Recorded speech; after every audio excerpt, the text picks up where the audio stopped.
What if I told you there is a robot that controls more wealth than any country on earth, including private equity and real estate? It's a phenomena that we are calling equity mining, where Wall Street firms, foreign investors, and pension funds are exploiting REITs, real estate investment trusts, to buy up residential property at unprecedented rates, transferring massive amounts of wealth to the wealthy and jeopardizing access to homeownership.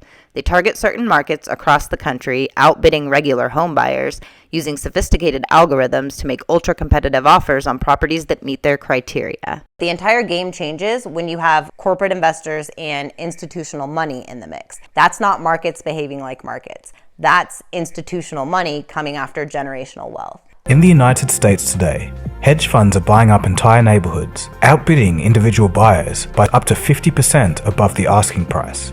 And if this was due to organic market behavior, it would be an entirely different story. But it's not. It's due to institutional investors manipulating residential real estate markets. Families are increasingly bidding up against large institutional money. Is it fair for Wall Street to distort a market like this? So our buyers have no leverage, they have no protections, and they don't have time. These institutional investors use algorithms, the godlike technology that can pick up the property within 15 minutes of hitting the market and submit a cash offer within 2 hours. Aladdin, which stands for Asset, Liability, and Debt Derivative Investment Network. Over the last 2 years, BlackRock and other funds using Aladdin's data have begun buying up single-family homes. For example, one venture, Progress Residential, whose parent company is Pretium Partners, whose CEO is Don Mullen, who you might remember from The Big Short, acquires as many as 2,000 homes a month with a computerized property search algorithm and rapid all-cash offers. Within 15 minutes of a house appearing on the MLS, the company's computers assess whether it should be flagged for review by the acquisition team. Within 2 hours, Progress can make a cash offer,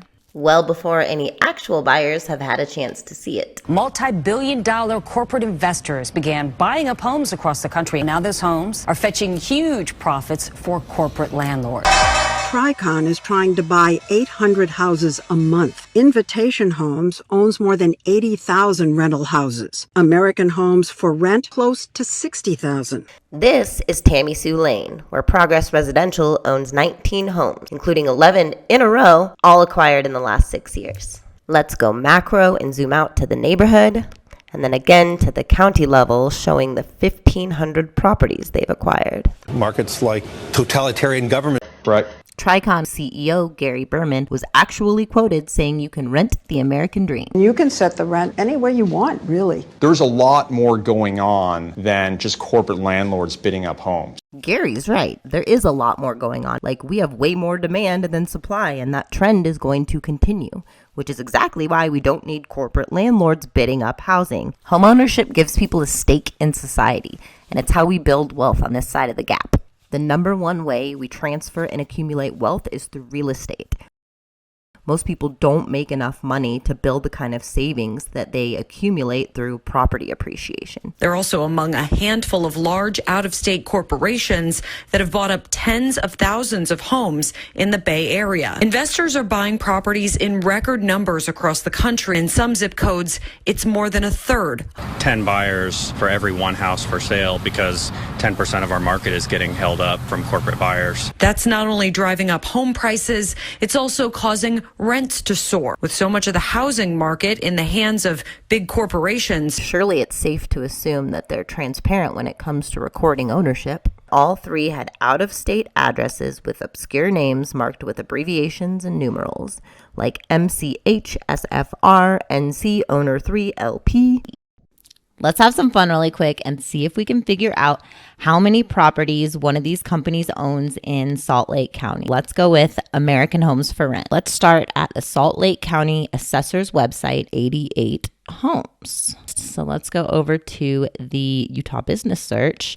Several companies listed, 23,975 Park Sorrento. Okay, so let's take that address over to a search engine. There are 250 companies registered to that address. We see some of these names repeated. Let's look up AH4R back at the county assessor website and see if they have properties listed under another name. 124 homes. We see AMH a few times, 346 items, all under separate LLCs. LLCs. The properties are deeded to countless LLCs registered in Delaware under registered agent addresses that also anchor hundreds of other companies, which means I would have to go to each address listed, search for each company registered to that address, and then go back to each county and search each one of those businesses and tally them up to figure out how many properties these companies own in each county. If I didn't want you to know how many properties I owned, and I didn't want you to notice as I acquired enough properties to monopolize your market, this is exactly how I would do it. Let's manipulate the economy. If every offer came in under Progress Residential or American Homes for Rent, you would catch on pretty quick. With so much of the housing market in the hands of big corporations. It's run by Don Mullen, the former Goldman Sachs partner who famously made big bucks betting against the housing market in what later became known as the Big Short.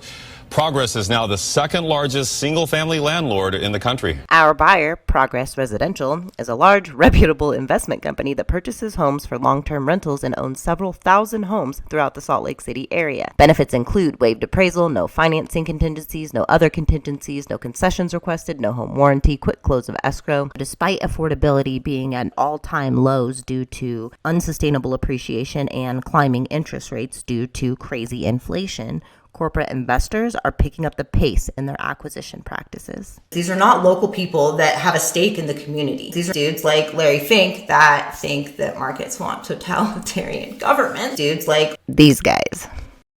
This is transferring funds to the less than 1%. And here we see Aladdin's endgame to be the one hyper-intelligent AI robot that not just controls Wall Street assets, but all assets, public and private. We treat our karma with reference. It's important that sellers understand that this is the choice they're facing. And obviously, real estate agents, if you're pushing these offers, maybe it's time for a deep dive. Starting to have these conversations and to discern these offers to select away from these corporations is an actionable way we can take control over the future that we are collectively creating. We hope that you will stand with us, help us cultivate the collective agency to advocate for ourselves and put our feet down. You and I, whoever you are, have a lot more in common with each other than we do with a billionaire, especially when it comes to the possibility space of our lives. So while those differences may be real, it is time to set them aside, to unite, and to incentivize truth and accountability and a reliable information ecology so we can actually use this time to do something novel and interesting and hope. This is a way we can take our power back. So please join us in advocating for humanity and help us spread the word.